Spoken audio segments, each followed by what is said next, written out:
Hello সবাই, কেমন আছেন? আশা করি ভালো আছেন। চলে এসেছি আবার একটা ভিডিও নিয়ে, তো দেখতে থাকুন, সঙ্গে থাকুন। তো এই যে আমি এখন কোথায় যাচ্ছি বলুন তো? দাঁড়ান দাঁড়ান, ওয়েট ওয়েট ওয়েট।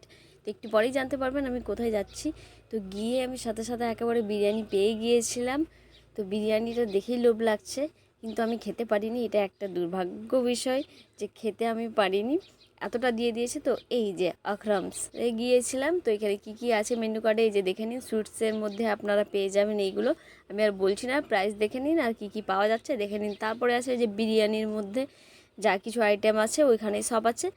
আর তো এই যে কি কি অর্ডার করেছি সেটা জানতে হলে কিন্তু পুরো ভিডিওটা দেখতে হবে। আর খাওয়ার টেস্ট কেমন আমি এটা লাস্টে বলছি। তো তার আগে একটু আপনাদের রেস্টুরেন্টের ভিতরটা ঘুরিয়ে দেখিয়ে দিই, দাঁড়ান কেমন।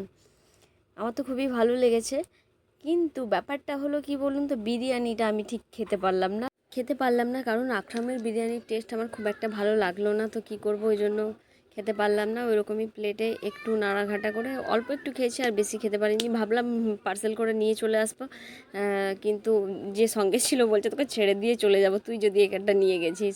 তো তাই জন্য কিছু করার নেই, রেখে দিয়ে আসতে হলো। কারণ খাবার আমি একদমই নষ্ট করি না, কিন্তু ওর জন্য আনতেও পারলাম না। আনলে অ্যাটলিস্ট কেউ না কেউ তো খেত, সে বাইরের হোক বা বাড়ির। আর অর্ডার করেছিলাম মশলা কোল্ড ড্রিঙ্কস, দুর্দান্ত ছিল। আর ছিল ক্ষীরমালাই।